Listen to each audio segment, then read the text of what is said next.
जय श्री कृष्ण दोस्तों, राधे राधे। कैसे हैं? उम्मीद करता हूँ आप लोग स्वस्थ और मस्त होंगे।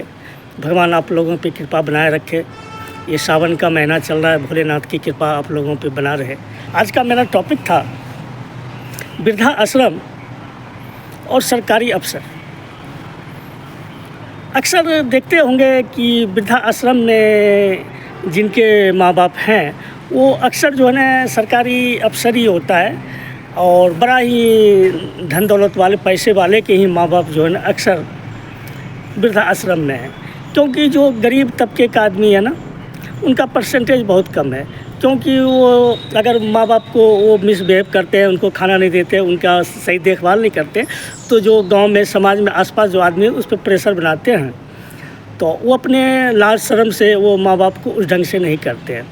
लेकिन जो वृद्धाश्रम में अक्सर देखेंगे जो ए ग्रेड का अफसर है, बड़े बड़े बिजनेसमैन हैं, उनके ही माँ बाप वृद्धाश्रम में। उसका रीज़न मैं जहाँ तक मैं समझ पा रहा हूँ उसका रीज़न ये है कि बाप भी अहंकारी टाइप का होता है। वो अपने बेटे के सामने झुकना नहीं चाहते हैं और बेटे भी जो है अपने बाप के साथ सामने झुकना नहीं चाहते हैं। उसमें सबसे बड़ा योगदान जो है उस बेटे की पत्नी का होता है।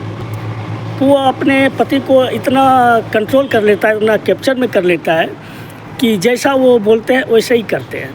हमने बहुत से ऐसे अफसर को देख रहा हूँ कि वो अपने माँ बाप को बिल्कुल ही इग्नोर करते हैं। ठीक वहीं पे जो उनका सास है, ससुर है, जो उनकी पत्नी के माँ बाप हैं, उनके लिए वो रेड कारपेट बिछा के रखते हैं। बहुत से मैं ऐसे अफसर को देखा हूँ और ऐसे ही घर को टूटते हुए देख रहा हूँ और ऐसे ही इंसान के माँ बाप जो है वृद्धाश्रम में।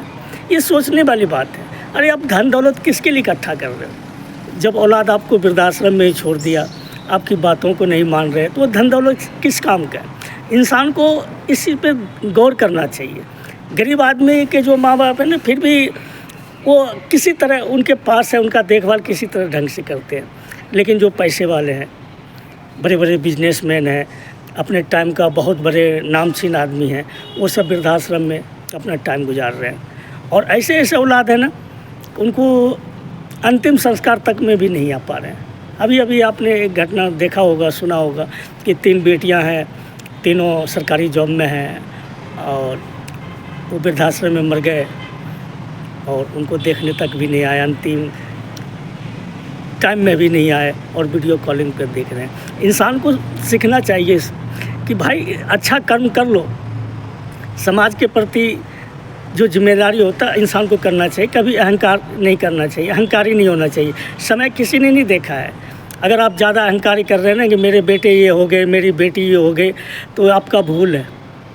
दर दर की ठोकरें खा रहे हैं आपके जैसे अहंकारी घमंडी आदमी। इसलिए जो भी वक्त मिला भगवान का भजन करें, भगवान का नाम लें कि प्रभु जो जितने दिन मेरी जीवन बचा है उसको सही से निकाल दें। औलाद पर भरोसा ना करें। आज इतनी घोर कलयुग आ चुकी, इतनी मानसिकता इंसान के बदल चुका है कि उनको अपने सास ससुर के लिए तो टाइम है, लेकिन अपने माँ बाप के लिए टाइम नहीं है। बहुत से ऐसे, क्या बोला जाए, वो शब्द भी बोलना उचित नहीं समझता हूँ। बहुत से ऐसे इंसान हैं कि वो अपने माँ जिसने जन्म दिया ना उसको भूल चुके हैं और जो उनका सास ससुर है ना उनके लिए वो पल को बिछाए रखते हैं। क्योंकि वो उनको कहा जाए एक तरह से वो बीवी का गुलाम है, जैसे बीवी बोलेंगे वैसे करेंगे। तो ऐसे क्या कहा जाए, इंसान की इंसानियत बिल्कुल ख़त्म चुका है। इसलिए ज़्यादा अहंकार ना करें और भगवान पर सदा भरोसा रखें। भगवान आप लोगों की सदा स्वस्थ और मस्त रखे। जय श्री कृष्ण दोस्तों।